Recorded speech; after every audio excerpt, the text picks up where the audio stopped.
Welcome to JMR Learning Studio. In this video, we will learn about a new part of speech that is conjunction. So, let's start. Conjunction जो हम पढ़ रहे हैं ये एक different part of speech है. इससे पहले आपने बहुत से पार्ट ऑफ स्पीच देखे जिसकी वीडियो आप जाके चैनल पे चेक कर सकते हैं. A conjunction is a word that is used to connect words, phrases and clauses. अब कंजंक्शन क्या है? कंजंक्शन एक ऐसे वर्ड को कहते हैं जो दो डिफरेंट सेंटेंसेस को, दो फ्रेजेस को, ठीक है, या क्लॉजेस को. फ्रेजेस एंड क्लॉजेस जो सेंटेंस पूरा तो नहीं होते लेकिन मीनिंग कन्वे करते हैं, ठीक है. ऐसी तमाम सेंटेंस फ्रेजेस को, वर्ड्स को जोड़ने में काम देता है. यानी कि दो अलग अलग चीज़ें हैं और आप उन दो बातों को जोड़ देते हैं जिस वर्ड के थ्रू, जो दरमियान में एक जो है ना कनेक्शन या कॉन्टैक्ट बनाने के लिए जो एक आप ब्रिज बनाते हैं, एक ताल्लुक कायम करता है दो डिफरेंट सेंटेंसेस, क्लॉजेस में, दो अलग चीज़ों में.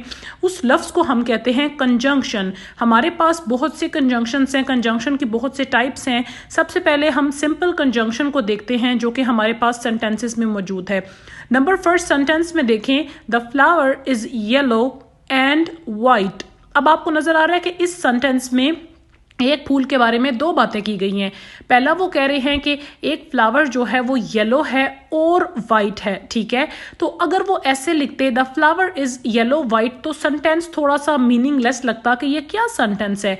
उन्होंने दो चीज़ों को, फूल के दो कलर हैं, ठीक है, उन दोनों को जोड़ने के लिए जो बीच में एक रब्त लगाया है जिससे सेंटेंस मीनिंगफुल और सेंसिबल लग रहा है, वो है एंड. यानी कि यहाँ पे एंड किसको जोड़ रहा है? दो एडजेक्टिव्स को जोड़ रहा है, दो खूबियों को जोड़ रहा है. अगर हम the flower is yellow white लिख देते तो वो सेंटेंस खराब हो जाता ग्रामेटिकली और वो सेंस भी कन्वे ना करता. सेकंड नंबर पे जो हमारे पास सेंटेंस है, the flower is yellow and it has a particular smell. अब यहाँ पे दो सेंटेंसेस हैं आपके सामने. पहले सेंटेंस में वो कह रहे हैं कि जो आपका फ्लावर है वो येलो है और दूसरे सेंटेंस में वो कह रहे हैं कि इसकी एक खास किस्म की स्मेल है. अब आपको नजर आ रहा है कि ये दो अलग अलग सेंटेंस हैं. अगर आप ऐसे कहते कि फ्लावर इज येलो, ठीक है, और सेपरेटली आप कहते it has a particular smell, वो भी ठीक था. लेकिन मैंने आपको बताया कि कंजंक्शन दो सेंटेंसेस, दो क्लॉजेस, दो फ्रेजेस के दरमियान ताल्लुक कायम करता है.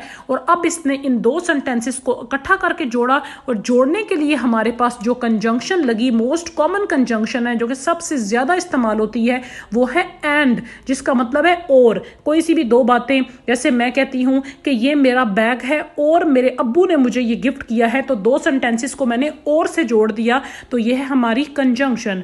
चले हम चलते हैं अपनी फर्स्ट कंजंक्शन की टाइप की तरफ. जो नेक्स्ट टाइप है कंजंक्शंस की वो है सबऑर्डिनेटिंग कंजंक्शंस.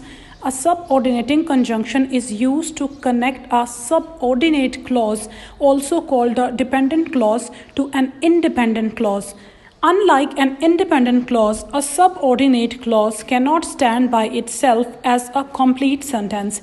सबसे पहले इसमें ये चीज़ देखनी है कि डिपेंडेंट क्लॉज और इनडिपेंडेंट क्लॉज क्या होता है. क्लॉज आपको जैसे पता है, क्लॉज या फ्रेजेस कंप्लीट सेंटेंस नहीं होते, ठीक है. कुछ वर्ड्स का वो मजमूआ होते हैं जिनको ज़रूरत होती है कि वो किसी दूसरे जो है ना पार्ट के साथ जुड़ें ताकि वो कंप्लीट एक सेंटेंस दे सकें. तो ऐसी क्लॉज जो कि डिपेंडेंट होती है, जिसे कि दूसरे सेंटेंस पे डिपेंड करना पड़ता है कंप्लीट मीनिंग देने के लिए. जैसे कि अगर आप फर्स्ट सेंटेंस में देखें, व्हेन एवर इट रेन्स, जब भी बारिश होती है, तो ये एक डिपेंडेंट क्लॉज है. ये आपको कभी भी समझ नहीं आएगा. जब भी बारिश होती है आप पूछेंगे तो क्या होता है, ठीक है. व्हेन एवर इट रेन्स, इसको कंप्लीट मीनिंग देने के लिए बाकी जो पार्ट है, बाकी सेंटेंस है, बाकी फ्रेज है, उसकी ज़रूरत है. तो ये हो गया हमारा डिपेंडेंट क्लॉज. डिपेंडेंट क्लॉज हमारा वो हिस्सा है जो खुद से स्टैंड बाय नहीं कर सकता, जब वो किसी इंडिपेंडेंट क्लॉज के साथ जुड़ता है. अब हम देखते हैं इंडिपेंडेंट क्लॉज क्या होता है.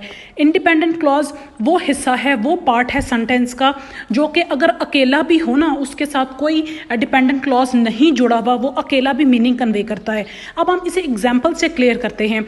वेन एवर इट रेन्स, जब भी बारिश होती है, ठीक है. अब ये आपको पता है कोई मीनिंग कन्वे नहीं कर रहा है. ये जितना सा भी पार्ट है इसका कोई फ़ायदा नहीं जब तक इसके साथ दूसरा पार्ट अटैच नहीं होगा. दूसरा पार्ट क्या है? We stay inside and watch movies, कि हम अंदर रहते हैं और मूवीज़ देखते हैं. अब आपको कंप्लीट मीनिंग कन्वे हो गया कि जब बारिश होती है तो हम अंदर रहते हैं और मूवीज़ देखते हैं. लेकिन यहाँ पे देखें जो सेकंड पार्ट है, we stay inside and watch movies. अगर आप अकेला भी ये हिस्सा बोलेंगे क्योंकि ये इंडिपेंडेंट है, खुद से स्टैंड बाय कर सकता है, we stand inside and watch movies, तो भी मीनिंग कन्वे हो रहा है, तो भी बात कन्वे हो रही है। लेकिन वेन एवर इट रेन्स, जब बारिश होती है तो क्या होता है, अगर आगे कुछ नहीं लगाते तो ये सेंटेंस कंप्लीट नहीं होगा। तो उस हिस्से को जिसको दूसरों पे डिपेंड करना पड़े वो होता है डिपेंडेंट क्लॉज, और जो अकेला खुद भी अकेला अगर स्टैंड कर रहा है, ठीक है, तो मीनिंग कन्वे करे, वो होता है हमारा इंडिपेंडेंट क्लॉज।